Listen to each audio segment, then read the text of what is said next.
Lo que yo les voy a contar un poco es cómo funciona lo que ocurre detrás de hacer un taller, lo que ocurre detrás de planear una actividad, porque a veces uno puede tener ideas muy interesantes y yo creo que pasa mucho cuando uno baila, se ejecuta con las personas o con el público objetivo, pues no sale como uno planea. Entonces siempre hay que pensar como qué hay detrás de eso que yo voy a hacer, pues para entender un poco también la intencionalidad que yo tengo. Además, porque lo mencionaban ahora, cuando uno habla del metaverso, cuando uno habla de inteligencia artificial, cuando uno habla de estos temas que son tendencia ahora, pues para uno que los ha escuchado y que mínimamente tiene un conocimiento, puede ser una cosa, digamos, sencilla, pero para otras personas, pues que no tienen contacto con ese tipo de conocimiento, pues les va a parecer una cosa muy extraña.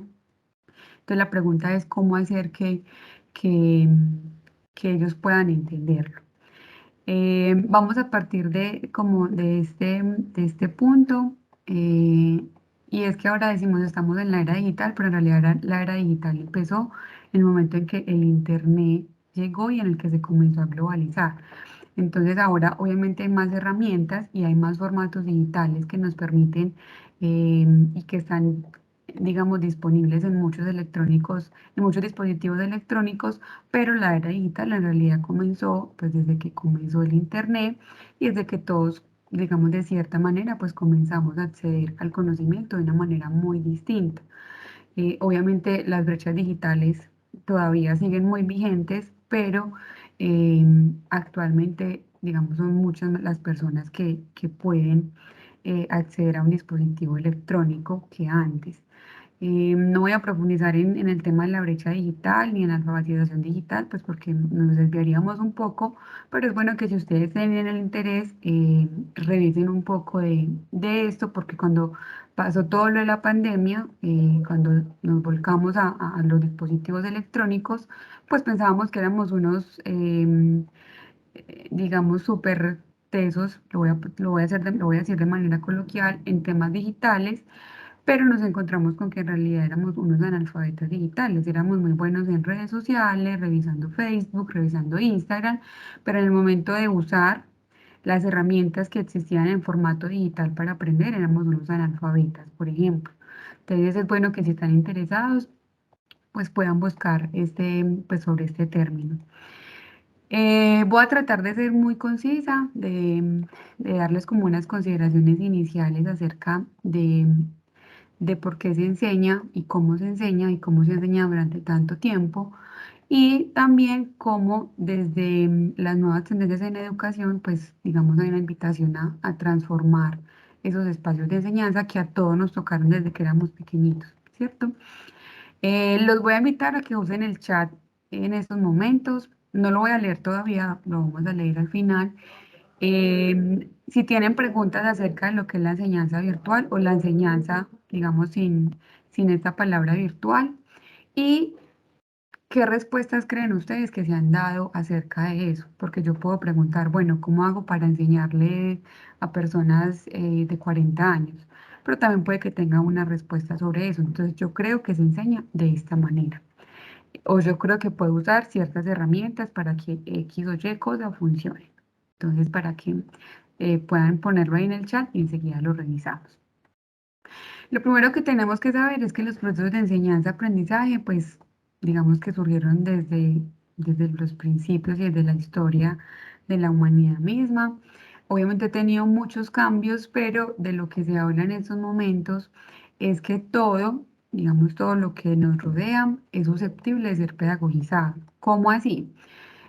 Por eso cuando hablamos de que tenemos que generar apropiación social del conocimiento con las personas en temas de tecnología, por ejemplo, es porque estamos diciendo que un tema que siempre había sido un tema, por ejemplo, perteneciente a la área de las ciencias duras, ingeniería, tecnología, pues estamos diciendo que este proceso de enseñanza-aprendizaje va a permitir que otras personas lo aprendan en un nivel diferente, pero que lo aprendan, ¿cierto?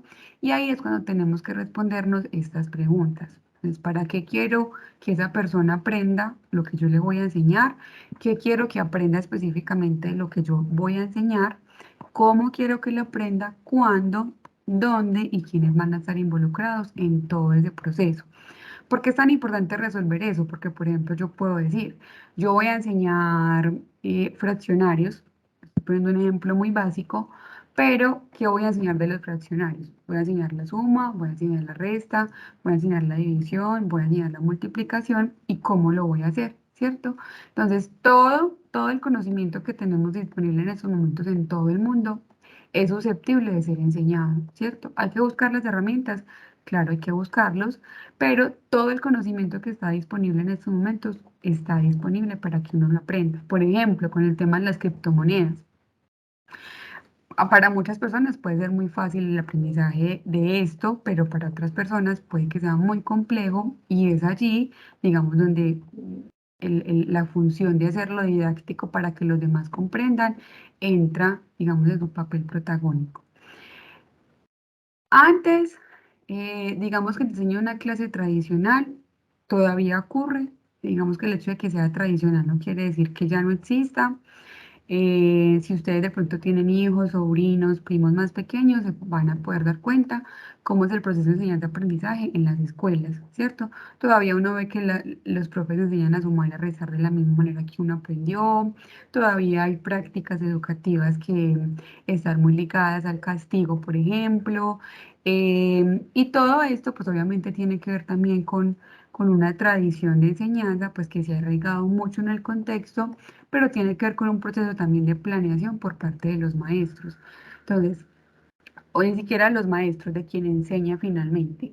Entonces aquí siempre se parte de un contenido, entonces por ejemplo si yo estoy hablando de biología, voy a hablar de ecosistemas, pues voy a partir de ese contenido, o si estoy hablando por ejemplo de inteligencia artificial, voy a partir de ese contenido, pero resulta que no lo voy a enseñar todo, entonces yo voy a empezar a seleccionar qué voy a enseñar y qué voy a priorizar y cómo lo voy a abordar con unas actividades para finalmente hacer un proceso de evaluación, ¿cierto?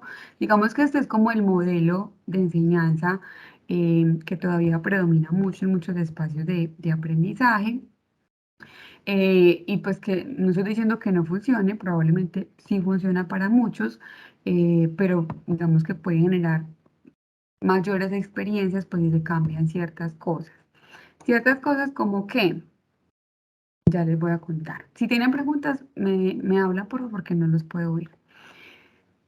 En didáctica hay un término que se llama transposición didáctica.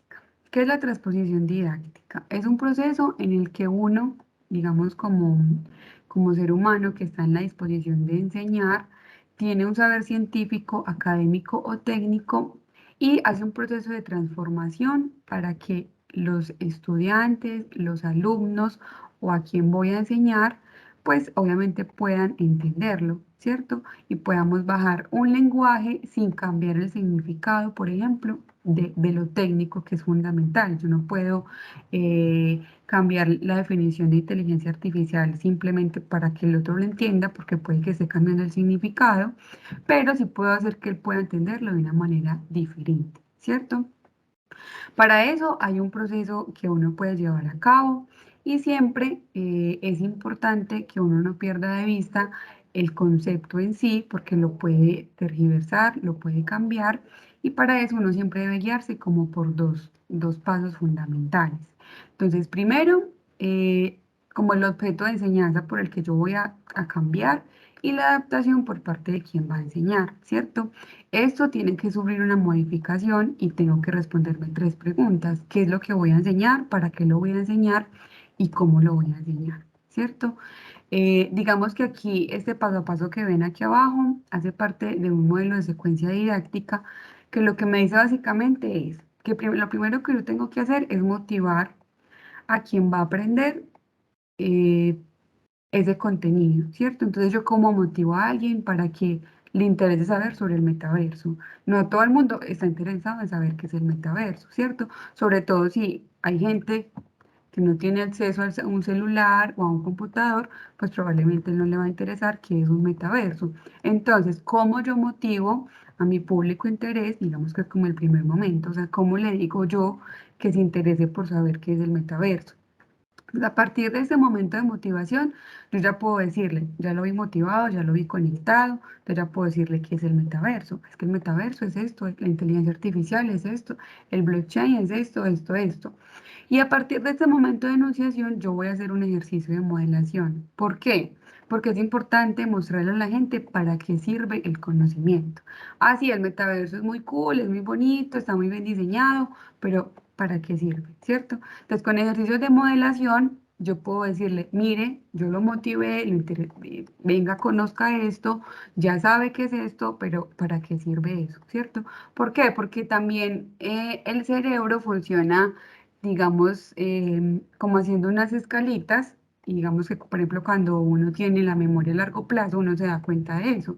Uno dice, bueno, hoy viví este momento, probablemente va a ser de como de profunda recordación, entonces la memoria lo va a guardar en un cajoncito donde uno nunca se le va a olvidar, pero hay cosas que uno dice, no, yo no me acuerdo de eso, probablemente porque para uno no fueron importantes, y generalmente este tipo de cosas también está dada pues por la experiencia que uno tenga con el conocimiento. Por ejemplo, si aquí en el momento de modelación yo brindé una experiencia donde esa persona entendió y vio útil el conocimiento que está adquiriendo, probablemente mi cerebro lo guarde en esa cajita donde diga, ve, eso es importante, lo voy a recordar para una próxima ocasión, ¿cierto? Entonces ahí, por ejemplo, hay un reto muy grande, sobre todo, por ejemplo, con el público adolescente, que ellos son a veces, quieren todo como en la inmediatez y conectarlos, por ejemplo, con cosas que vayan más allá de una red social, por ejemplo, sino que entiendan en realidad la profundidad del concepto.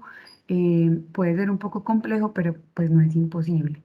A partir de ese momento de modelación en el que yo le muestro que efectivamente el conocimiento sirve para algo, lo que tengo que hacer es una invitación para que él haga una simulación de lo que yo ya hice, ¿cierto? Es invitarlo a decir, bueno, yo ya lo hice, ahora te toca a ti. Y a partir de este momento se comienza un proceso de ejercitar la habilidad, si se trata de una habilidad, por ejemplo, y de demostrar que efectivamente esa habilidad está desarrollada, ¿cierto? Por ejemplo, en temas de ciencias de datos, ¿cómo lo hago yo? ¿Cómo lo está haciendo el otro? Y a partir de este momento, cómo yo ejercito ya esa habilidad que en el cerebro está guardadita en un cajoncito y que probablemente la voy a recordar. Entonces, hasta que tengan alguna pregunta. Bueno, ¿cómo funciona el cerebro? ¿Y cómo debería funcionar en realidad digamos, un proceso de enseñanza-aprendizaje? No sé si han escuchado hablar de esto, pero la taxonomía de Bloom digamos, es una herramienta que nos permite em, diseñar actividades pensando en cómo está aprendiendo el otro. ¿Por qué? Porque todos aprendemos de manera diferente, pero digamos que hay unas habilidades de pensamiento de orden inferior, que en la mayoría de casos es igual para todos, y hay unas habilidades de pensamiento de orden superior. Y está muy relacionado a lo que yo les decía con la secuencia didáctica que les mostré. Entonces, las habilidades de pensamiento de orden inferior siempre comienzan con un proceso muy básico que es recordar. Yo me levanto esta mañana y me preguntan, ¿te acuerdas que leíste ayer un libro que decía? Yo digo, claro, lo recuerdo, comprendí lo que leí de ese libro, ¿cierto? ¿Cómo puedo aplicarlo? Si puedo hacer un análisis de lo que leí y cómo evalúo, por ejemplo, el contenido de ese libro para finalmente decir, bueno, voy a escribir un resumen sobre ese libro. Ay, espérenme que si me subí esta señora gata. Entonces, para todos funciona muy similar. Las habilidades del pensamiento de orden inferior son para todos lo mismo, a no ser que uno tenga una necesidad educativa especial y diferente, pero para todos funciona muy similar. Entonces, ¿qué dice la taxonomía de Bloom? En los procesos de enseñanza hay que comenzar a fortalecer las habilidades de pensamiento de orden inferior y comenzar como en unas escalitas a generar otras actividades que nos permitan llegar como a las habilidades de orden superior, ¿cierto? ¿Cómo me doy cuenta yo qué quiero hacer con una actividad? Para eso está como esta taxonomía, porque aquí me dice, si el nivel de pensamiento de orden inferior, el de más abajo es recordar, entonces yo aquí me dicen, por ejemplo, ¿qué acciones puedo hacer? Puedo identificar, puedo listar, puedo localizar, puedo nombrar, puedo reconocer. Entonces, este verbo, por ejemplo, ya es una pista para buscar una actividad que fortalezca esta, digamos, esta habilidad del pensamiento. Entonces yo digo, voy a listar. Entonces, ¿cómo hago una actividad, por ejemplo, o cómo busco una actividad que le permita a las demás personas listar algo, ¿cierto? En desorden o en orden, de mayor a menor, por ejemplo, o cómo hago para que una actividad, por ejemplo, describan, ¿cierto? Entonces les muestro un objeto, ellos deben describir qué es el objeto y dónde lo encuentro. Bueno, ahí hay muchas maneras, pero la taxonomía de Bloom es una herramienta, pues para uno no quedarse pensando en qué hago, ¿cierto? ¿Cómo lo hago? Porque no a veces tiene una actividad, pero no sabe cómo hacerla. Entonces, esto es súper clave en el momento de poder diseñar una actividad, ¿cierto? Yo se las voy a compartir y si no lo pueden buscar por internet, pues hay muchas versiones, digamos que esta es como la más completa, pero es muy útil porque digamos que los verbos ya lo orientan a uno, pues para saber qué tipo de actividad puede hacer o debe hacer. Hasta acá tienen preguntas. Bueno, con todo el tema de la pandemia y de hecho antes de la pandemia había mucha presión, digamos, en todos los sectores de educación formal e informal, pues acerca de la inserción de las TICs en todos los procesos de enseñanza-aprendizaje, ¿cierto? ¿Por qué? Porque obviamente tenemos digamos, todas las personas usan el Internet, pero pues no todas la usan para aprender, que es como una de las dificultades que uno encuentra. Em, Ay, se me volvió un montón. Entonces, ¿por qué surgió, digamos, todo el tema de pedagogizar el tema de la tecnología? Porque todos usan un celular, todos usan un computador, pero no todos lo usan para aprender. Entonces, con toda esta, digamos, con todo este auge de tecnologías, la educación pues también empezó a identificar pues que habían unos conocimientos que los maestros o quien enseña debería tener. Hay muchos modelos, pero este modelo TIPAC lo que hace es decir, bueno, usted está en su contexto, usted debe tener un conocimiento tecnológico, pedagógico del contenido. Eso suena como súper grande, pero tiene que ver propiamente con, primero, un conocimiento tecnológico o técnico que en muchas ocasiones uno asume que solo los ingenieros, por ejemplo, tienen ese conocimiento técnico o tecnológico. Probablemente sí, hay cosas que uno no pueda reconocer y hacerse como conocedor de ciertas cosas, pero lo mismo dirán, por ejemplo, los ingenieros acerca de la pedagogía o la educación. Hay cosas que definitivamente uno no tendría que saber, pero si va a enseñar, digamos que debe ponerse en la tarea y asumir el reto de también aprender, porque enseñar es aprender, ¿cierto? Entonces, cuando uno está en un proceso de enseñanza, también está aprendiendo de ese proceso, no solamente conocimiento técnico, tecnológico, sino también está adquiriendo conocimiento pedagógico. Entonces, lo que busca este modelo TIPAC es que el uso de la tecnología en el proceso de aprendizaje tenga como un equilibrio entre lo que se sabe, entre lo que se enseña y entre cómo se enseña, ¿cierto? Entonces aquí digamos que hay como una triada de ese conocimiento tecnológico y del contenido y era lo que yo les decía ahorita, yo puedo tener un conocimiento técnico y puedo ser muy teso, por ejemplo, en temas de programación, desarrollo web, pero ¿cuál es mi conocimiento del contenido en específico que yo voy a enseñar? ¿Yo lo voy a enseñar todo o voy a especializarme en algo en específico? Y cómo lo voy a enseñar tiene que ver con ese conocimiento pedagógico. Entonces, este modelo, digamos que es como una orientación para toda la integración de las TICs en las áreas, digamos, del conocimiento que uno generalmente sabe que existen. También hay otro modelo que se llama diseño inverso.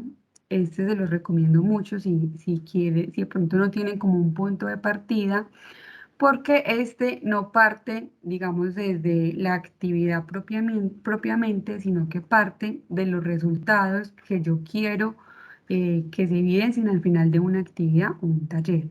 Entonces, si por ejemplo yo quiero que quienes asistan a mi taller, al final tengan claro qué es un concepto en específico, entonces yo me voy a devolver, ¿cierto? El objetivo es que ellos analicen información en ciencia de datos, por ejemplo. Entonces yo me voy a ir devolviendo, bueno, yo cómo voy a hacer o cómo voy a determinar esas evidencias de que ellos sí lograron hacerlo, ¿cierto? Entonces puede ser, por ejemplo, una actividad en grupo donde resuelvan un problema, donde usen ciencia de datos, y me voy devolviendo hasta cómo logro que esas actividades, pues efectivamente sí me lleven al resultado. Entonces, siempre voy a volver, digamos, comienzo desde el resultado, determino ellos cómo van digamos, a demostrar que entendieron y finalmente me devuelvo hasta la actividad o la experiencia de aprendizaje que yo quiero generar en ellos. Este funciona muy bien para cualquier público. ¿Por qué? Porque no estoy diciendo, digamos, propiamente si son niños, niñas, adultos, sino que yo ya parto del resultado y a partir de ese momento entonces comienzo a devolverme para poder alcanzar los objetivos con las actividades que yo tenga propuestas. Este se usa mucho para favorecer el pensamiento computacional y también tiene que ver mucho con un ejercicio de cómo hago yo que las personas vean que el conocimiento que yo les estoy enseñando sí sirve y sí funciona en el contexto. Entonces, siempre usa, modifica y crea, busca que uno use el programa de otro, ¿cierto? Que lo pueda modificar y que finalmente pueda crear su propio programa, ¿cierto? Digamos que es muy aplicado en pensamiento computacional, pero aplica para cualquier actividad, por ejemplo, práctica. Si yo uso el artefacto que alguien más ya inventó, ya hizo, ¿cómo lo puedo modificar? Y a partir de esa modificación, ¿qué puedo crear? Entonces, digamos que es un proceso que también invita a que las personas que de pronto no saben, y creo que se van a encontrar mucho con eso, que están en cero, que no conocen absolutamente nada ni del metaverso, ni de las tecnologías de la cuarta revolución industrial, pues también se sientan tentados, porque a veces la gente dice, a mí no me gusta eso, pero es porque en realidad ni siquiera lo conoce. Bueno, em, aquí es la misma taxonomía de Bloom, pero para temas digitales, ¿cierto? Entonces, tiene mucho que ver como con los niveles de pensamiento, digamos, inferiores y cómo vamos subiendo hasta los procesos de creación, que son como las habilidades de pensamiento de orden superior. Entonces, aquí también me sugieren que pueda hacer actividades, por ejemplo. Si yo quiero que ellos recuerden, yo puedo hacer que ellos busquen, por ejemplo, en Google, que ellos hagan, participen, por ejemplo, en foros de las redes sociales. Bueno, digamos que puedo dinamizar mucho, mucho este asunto. Voy a mostrarles ahora algunas herramientas virtuales, pero que también se pueden usar, digamos, de manera presencial. ¿Por qué? No sé si han escuchado hablar de este que se llama Miro. Miro es un tablero colaborativo, es una herramienta digital y lo que hace es que les voy a mostrar el mío. ¿Dónde está mi cuenta? Voy a mostrar este. Lo que busca es que, digamos que muchas personas colaboren al mismo tiempo en una misma idea, ¿cierto? Lo mismo puede ocurrir en una actividad presencial. Yo puedo disponer como de unos pliegos, que fue lo que hicimos, digamos, cuando estábamos regresando a todo el tema de la presencialidad. Yo puedo tener las dos herramientas. Puedo tener esta, que es una herramienta digital, y también podría tener, digamos, en el pliego un ejercicio, digamos, donde ellos puedan rayar, escribir y puedan hacerlo también en equipo. Entonces, miren, por ejemplo, nos permite diseñar estructuras como estas, pero pues también nos permite poner pops si es lo que uno quiere poner. Puede uno insertar imágenes, bueno, puede hacer muchas cosas. Y esto también puede funcionar en la presencialidad. Entonces, yo como hago un pliego, por ejemplo, donde ellos sigan una consigna de, por ejemplo, identificar en el mapa una situación determinada, cómo hago que a partir de esa situación determinada puedan, digamos, escalar a poder responder preguntas y posteriormente a un proceso de creación, ¿cierto? Entonces, esto aquí lo ven virtual, pero eso también funciona de manera presencial. Por ejemplo, esta que ven aquí, la hicimos virtual, pero también la hicimos presencial y funcionó muy bien. También está el Mural, que es muy similar a Miro. También es un tablero colaborativo, tiene obviamente otras funcionalidades, pero funciona muy similar. Es un tablero donde todos pueden entrar y participar. Lo que nosotros hemos hecho para, digamos, también fortalecer un modelo híbrido, porque lo que nos hemos encontrado es que en pandemia, sí, muy rico la virtualidad, venga, aprendamos de lo bueno que tienen las redes, venga, aprendamos lo bueno de las herramientas digitales, venga, usemos, venga, probemos a ver cómo nos funciona. Entonces, en pandemia, claro, todo el mundo lo hacía, pero ahora que estamos volviendo a la presencialidad, entonces la gente que dice, ay, no, yo ya no quiero nada virtual. Porque si finalmente la virtualidad también permite hacer muchas cosas y conectar el conocimiento que finalmente está en Internet? Ahora hay una discusión muy grande porque los chicos no van a las bibliotecas, no, pero tampoco saben buscar en Internet, ¿cierto? Entonces, sí, son muy buenos en redes, pero en realidad para usar ese tipo de herramientas digitales que les va a permitir desarrollar otras habilidades, pues no son tan buenos. También está, por ejemplo, Padlet, que es un tablero que permite organizar la información. Estos tres son gratuitos. Miura hasta el año antepasado cobraban, pero ya lo liberaron, entonces es gratis.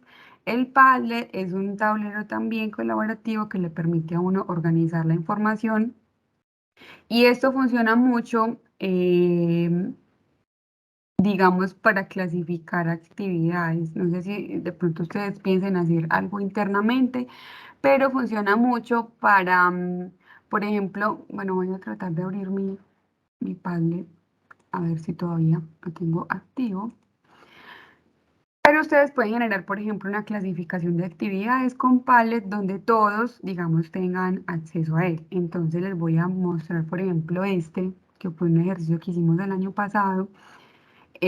Yo puedo clasificar las actividades de acuerdo como a la temática, de acuerdo como al orden que le dé a mi tablero. Entonces yo podría ubicarlas por columnas, creo que va a funcionar mejor este como ejemplo. Entonces yo puedo decir, en este primero, yo puedo poner actividades, pues digamos que ustedes lo pueden hacer de manera, a manera personal o el grupito de embajadores. Entonces yo puedo poner actividades rompehielos, ¿cierto? Creo que lo escribí bien. Discúlpeme un momento. ¿Cierto? Puedo empezar a clasificarlas. Entonces, como es un tablero colaborativo, pues cada que alguien encuentre una actividad va a poder añadirla y así todo el mundo va a poder verla. Esto funciona muy bien porque a veces uno se queda sin ideas y eso no está mal. O sea, uno a veces cree que, ¿qué hago? ¿Qué hago? ¿Qué hago? Y a veces uno no sabe buscar porque en internet, por ejemplo, hay un montón de actividades que uno ya puede hacer y que obviamente tiene que saber buscar. Entonces la idea por ejemplo, tener este tablero es poder generar una clasificación. Entonces, si alguien encontró una actividad, decir, ve, yo creo que esta actividad puede servir de rompehielos. O si es una actividad, por ejemplo, práctica, entonces yo puedo decir, yo creo que esta actividad práctica nos puede servir a todos. Y cuando uno está trabajando en equipos, este tablero, digamos, es muy útil porque uno también puede ver qué le está funcionando al otro, ¿cierto? Uno no tiene que inventarse todo, que a veces es como uno de los mayores temores que uno tiene cuando va a enseñar algo. ¿No? Se queda como en shock, paralizado, dice, ¿qué hago? ¿Cómo lo hago? Y en realidad lo importante es saber buscar porque en internet hay un montón de actividades para hacer, no solamente virtuales, sino también presenciales. Bueno, esta de Tinkercad, no sé si lo han escuchado, es es una herramienta que, que permite hacer varias cosas, pues sobre todo en temas de pensamiento computacional, em, y permite hacer y generar como las primeras interacciones con diseños 3D, circuitos, bloques y bloques de código, que este fue como la última funcionalidad que insertaron pues como a la herramienta. Si uno tiene, por ejemplo, una impresora 3D, uno aquí puede hacer un diseño 3D, descargar el archivo y mandarla directamente a la impresora 3D. Circuitos, por ejemplo, si alguno cree que puede necesitar circuitos de electrónica, esta herramienta le permite a uno hacer prototipos de circuitos de electrónica y los bloques de código, pues si alguno tiene habilidades con código y cree que le va a servir para hacer su taller, esta herramienta pues también le puede servir un montón.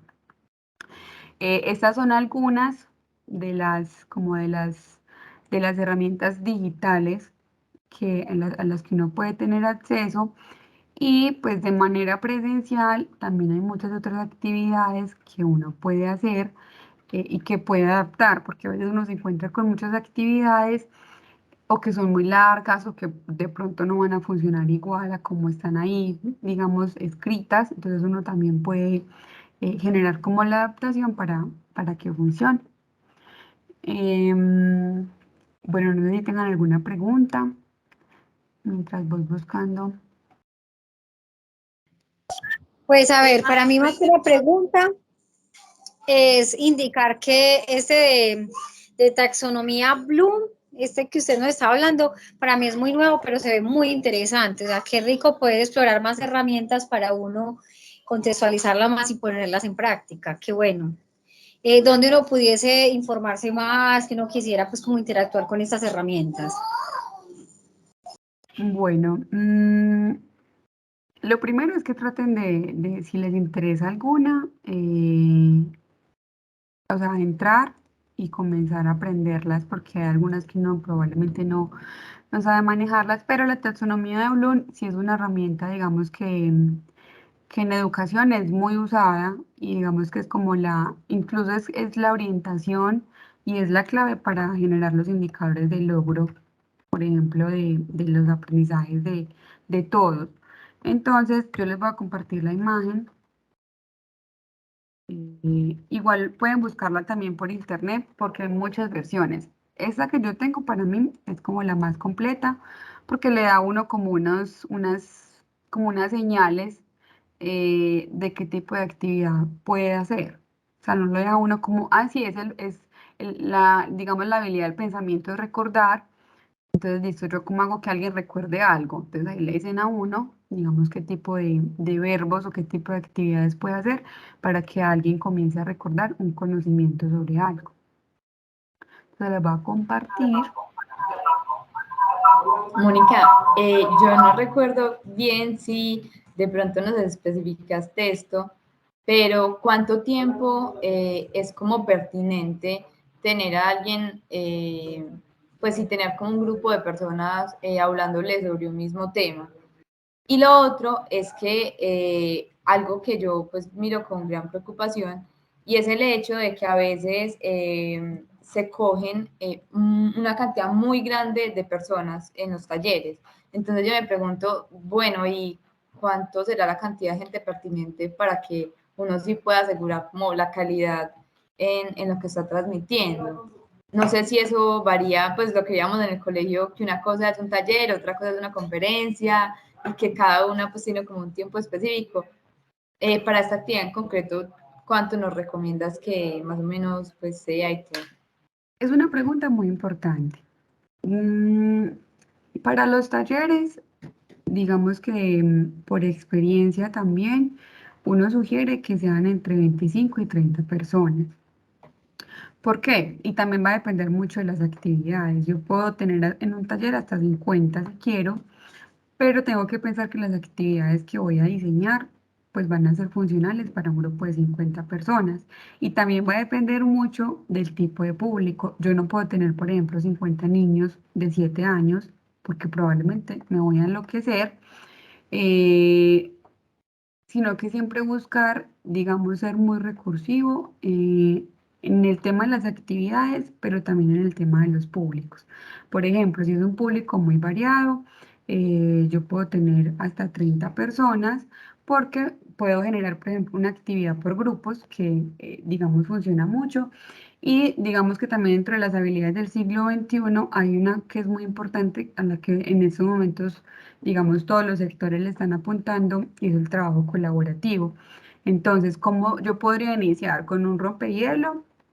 Después iniciar con un proceso de conceptualización, porque lo que yo les decía ahorita, es importante que yo inicie con un proceso de motivación, de conectarlos con lo que vamos a hacer, entonces, después con un proceso de conceptualizar, para que ellos puedan conectar ese concepto con una actividad práctica que inicialmente puede ser individual.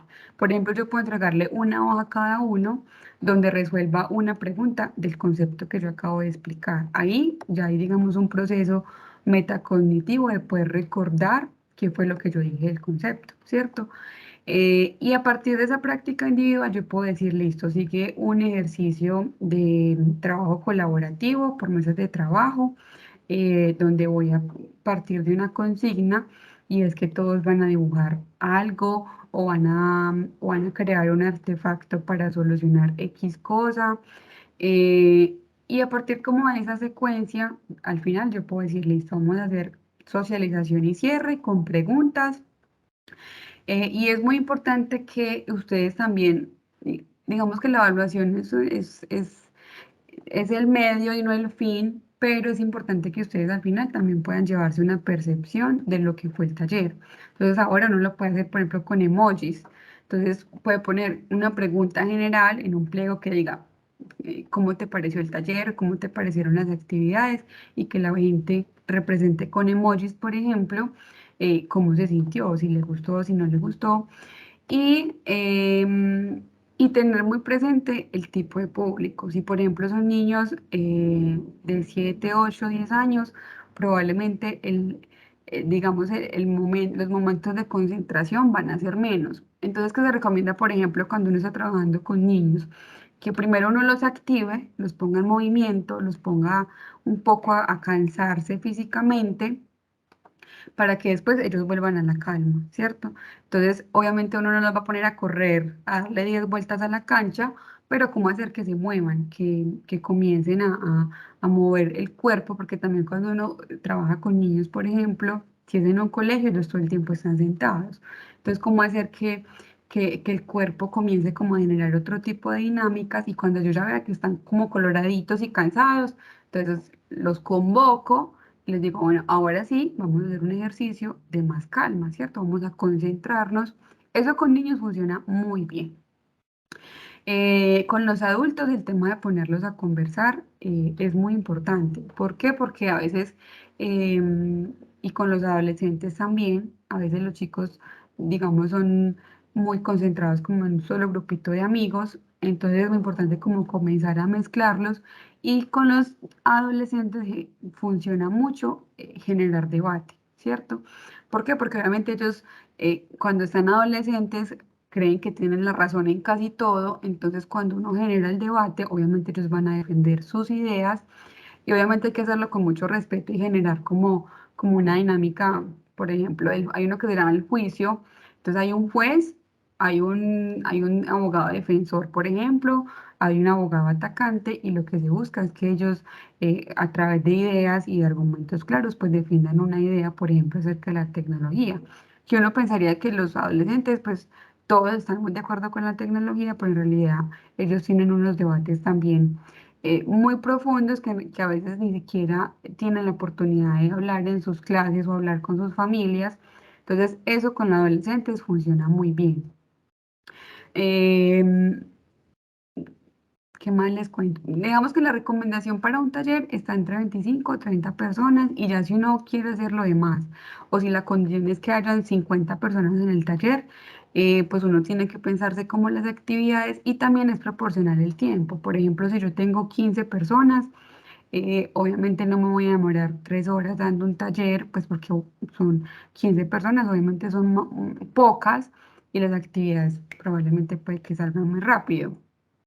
Pero si son más, uno sí puede pensar que las actividades sean un poquito más largas. Digamos que no, un taller, lo ideal es que no sea de más de 2 horas, eh, pues porque ya sería como otro tipo de escenario, una conferencia o una jornada académica donde uno diga, bueno, voy a tener dos talleres, un taller de 2 horas y después voy a tener un conferencista y después voy a tener otro taller.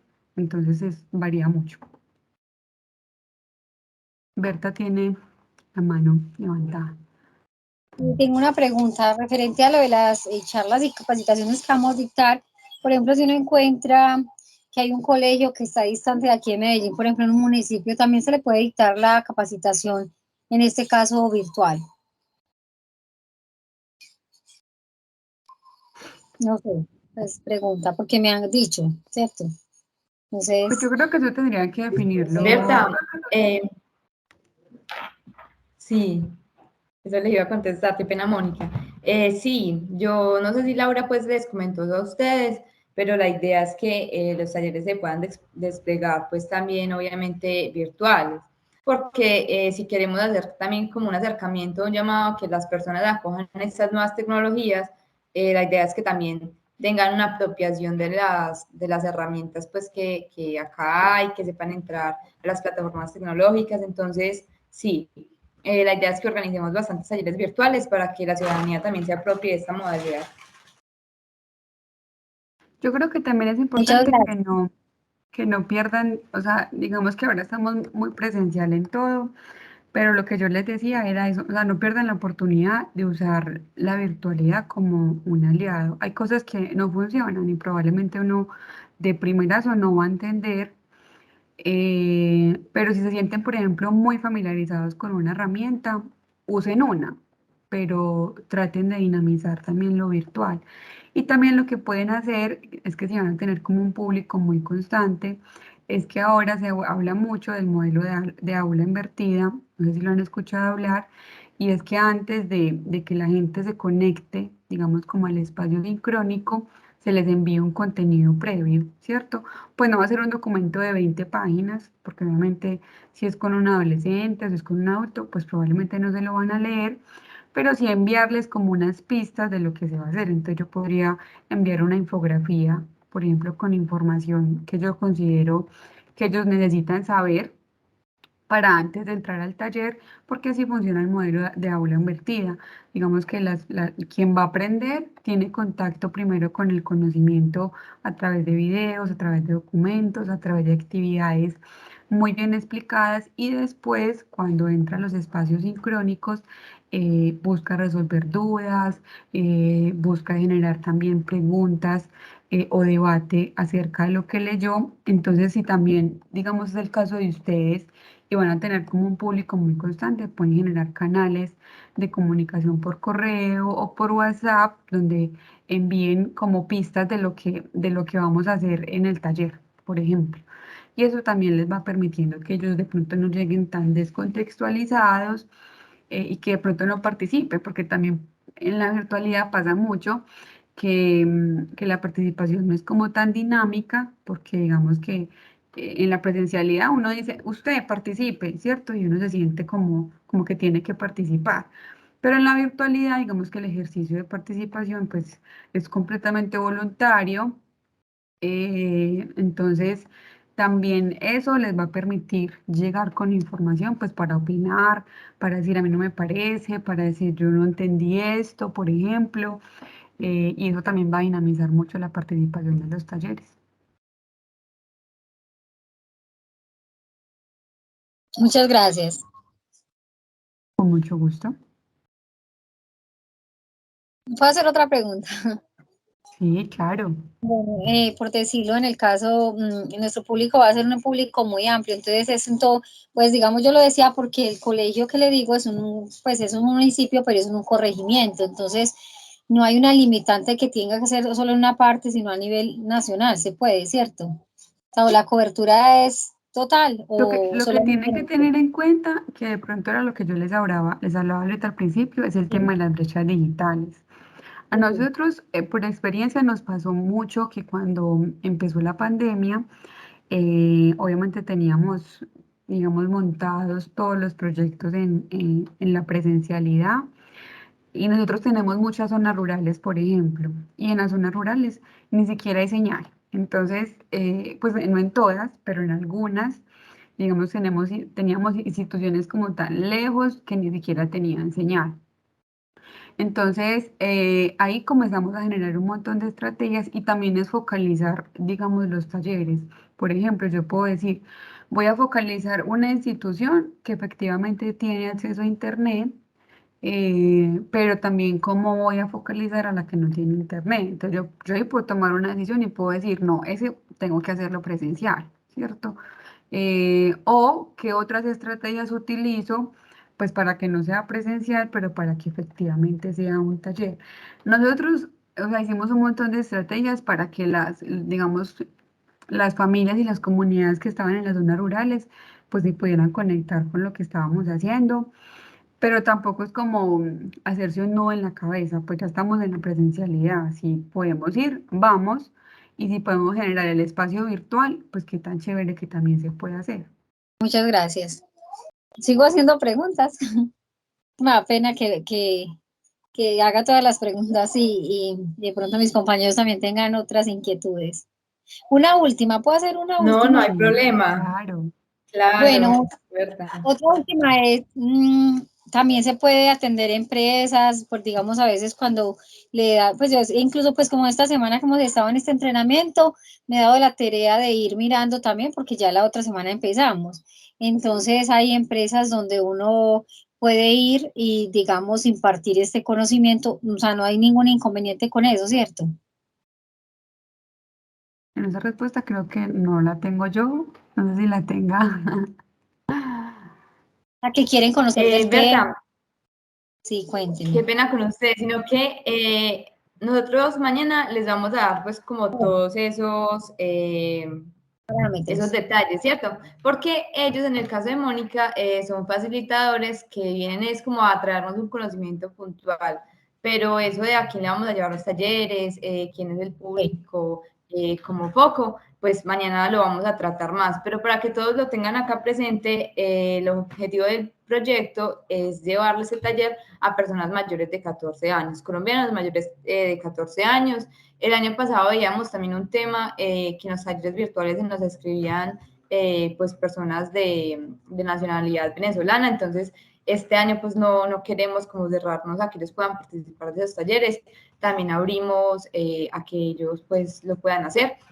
Entonces, pues esa es como la idea, personas mayores de 14 años y si pues encuentras una empresa, cualquier nicho interesado en recibir la formación, lo pueden invitar a ser parte del taller. De pronto, pues nos enfocamos el año pasado un poco en colegios porque como es una pedagogía, pues, ¿cómo lo digo? En términos un poco más básicos de personas que apenas están conociendo las temáticas, nos acercamos más a los colegios.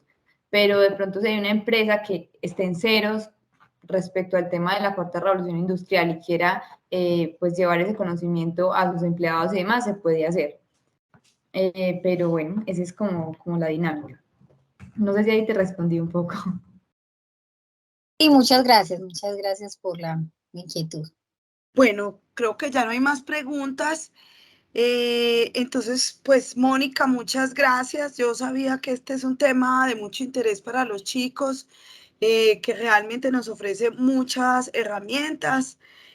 Vuelvo y quedo súper entusiasmada con este tema. Este tema me encarreta mucho también a mí y me sirve mucho pues para mi profesión. Muchas gracias, Moni. Quedamos de enviarles a los chicos la presentación. Pues ojalá si puedes hoy mismo. Si quieres me la envías y yo se las reenvío. Te la voy a mandar ya. A todos los embajadores realmente les quiero agradecer por el compromiso, por la disposición, parte pues del CTA, de todo nuestro equipo de colaboradores. Esperamos que esta haya sido una fantástica experiencia. Seguiremos trabajando por fortalecer estas competencias y por la apropiación social.